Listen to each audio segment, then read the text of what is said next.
हाँ तो आप ही बोलिए ना, आप ही समझाओ ना जरा इसे। हाँ मैं बोलूंगी कि वो अपना ध्यान रखेगी, तुम टेंशन नहीं लो। बस ये बात किसी और को पता नहीं चलनी चाहिए, ये बात हम सबके बीच ही रहनी चाहिए, वरना सब घर में टेंशन में आ जाएंगे। युग, तुम स्मिता भाभी और अपने परिवार में से किसी को ये बात मत बताना, और आरव और रूही तुम भी किसी से मत बोलना, ठीक है? मधु ने आरव और रूही से कहा। वो दोनों एक दूसरे का चेहरा देखने लगे। प्राची का ऐसा बेहोश होना सबको बहुत परेशान कर रहा था। खैर कोई नहीं जानता था कि प्राची ऐसे चक्कर खाकर क्यों गिर गई।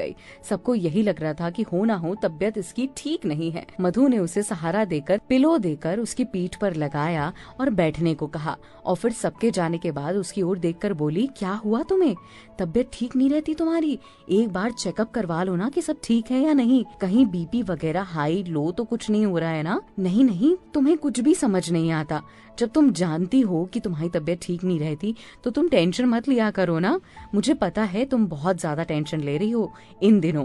देखो प्राची, जो होना होगा हो जाएगा, लेकिन यूं टेंशन में रहकर अपनी तबीयत खराब करना तो बेकार है ना। तुम मेरी बात क्यों नहीं समझती हो? हाँ मैं टेंशन नहीं ले रही हूँ, पर पता नहीं आज मुझे कैसे चक्कर आ गए। तुम टेंशन मत लो, मैं ठीक हूँ, प्राची ने मधु को देखकर कहा। तो मधु प्राची को पानी का गिलास बढ़ाते हुए और उसके हाथ में दवाई देते हुए बोली, दवाई खा लो। प्राची ने दवाई खाई और फिर अपनी आंखें बंद करके बैठ गई।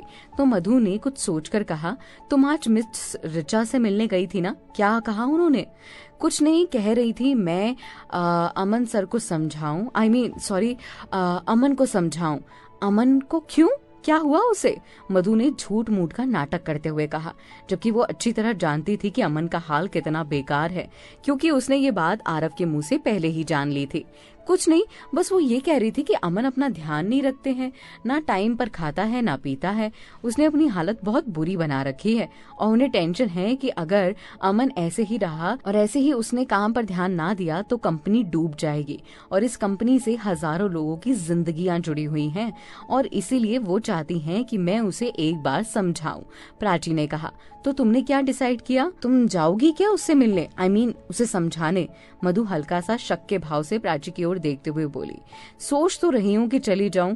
सबसे बड़ी टेंशन तो ये है कि जाऊंगी तो जाऊंगी कैसे? अभी घर में सब लोग आए हुए हैं और इतने मेहमानों के बीच में से कहीं जाना आना मेरे लिए बहुत मुश्किल है। तुम तो जानती हो अभी सब मुझ पर कड़ी निगरानी कर रहे हैं, क्योंकि सबको डर है कि कहीं अमन फिर से कोई आकर हंगामा ना क्रिएट कर दे। ऐसे में मेरा वहाँ जाना मुश्किल ही नहीं नामुमकिन है। तुम टेंशन मत लो, सब मैं कर लूंगी, तुम बस मुझे ये बताओ कि कब जाना है। ये सुनकर प्राची मधु को एकदम घूरने लगी। क्या कह रही हो तुम मधु? हाँ, तुम मेरी मदद करोगी? पर क्यों?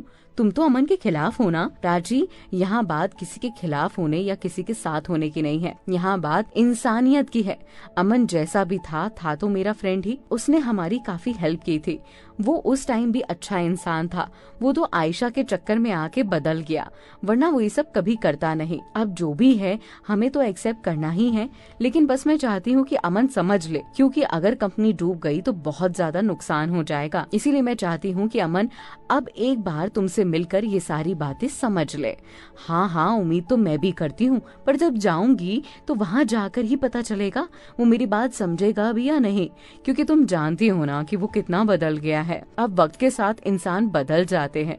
खैर मैं चलती हूँ, निखिल मानसी को लिए घूम रहे हैं, वो रो रही होगी। तुम जल्दी नीचे आ जाना, तुम जैसे ही थोड़ा रिलैक्स फील करो नीचे आ जाना, ठीक है? क्योंकि नीचे किसी को ये बात पता नहीं है कि तुम्हारी तबीयत खराब है। हाँ मधु, मैं आ जाऊंगी, तुम जाओ। प्राची ने मधु को जाने के लिए कहा तो मधु वहाँ से चली गई और प्राची वहीं लेटे लेटे सोचने लगी कि वो अमन को कैसे समझाएगी, क्या कहेगी वो अमन से, क्या अमन उसकी बात सुनेगा, क्या वो प्राची की बात पर यकीन करेगा, और वो कहेगी भी तो क्या कहेगी? प्राची ये सारी बातें सोच रही थी। प्राची को जैसे ही तबीयत में थोड़ा आराम महसूस हुआ वो झट से उठकर नीचे चली गई। नीचे शादी की तैयारियां जोर शोर से चल रही थी, बस कुछ ही दिन तो बाकी थे शादी में। ये देखकर, शादी की सारी चीजें देखकर भी वो सारी चीजों को अनदेखा कर रही थी, जैसे उसे पता नहीं कि उसकी ही शादी हो। नीचे आते ही प्राची ने सबसे पहले किचन में कदम रखा तो उसकी मम्मी उसे देखकर बोली, अरे क्या हुआ, कहाँ जा रही हो तुम? अरे मम्मी, किचन में जा रही हूँ। क्या हुआ बेटा, तुम अभी किचन में मत जाओ। पर क्यों? प्राची ने ऐड कर कहा। अरे कहा ना मत जाओ, अभी ये सब सही नहीं होता, तुम ना पहले नहा धो लो, ठीक है? मम्मी आप फिर से शुरू हो गई। आप और आपके फालतू के ड्रामे मुझे समझ में नहीं आते। तुम नहीं समझो तो ज्यादा बेटर है, और टेबल पर जाकर बैठ जा, तुझे जो भी चाहिए है मैं ला कर देती हूँ, प्राची की मम्मी ने उससे कहा। तो प्राची टेबल पर बैठ गई और अपना नाखून चबाने लगी। जब उसे कुछ समझ नहीं आता था तो वो अपना टाइम पास ऐसे ही करती थी। वो सारी बातें सोच ही रही थी और अपने नाखून चबा ही रही थी, तभी उसकी बहन करिश्मा उसके पास आते ही उसके कानों में धीरे से बोली, दीदी देखो मैं आ गई। अरे करिश्मा, तू कब आई? अभी अभी जब आपने देखा, पर तू तो 2 दिन बाद आने वाली थी ना। हाँ, छुट्टियां मिल गई तो मैं आ गई। कौन है ये प्राची की बहन? क्या होगा आगे? प्राची को अपनी शादी की तैयारियां करते करते क्या क्या महसूस होने वाला है, ये सारी बातें आपको धीरे धीरे पता चलेंगी। और ये एपिसोड कैसा लगा कमेंट करके जरूर बताइएगा।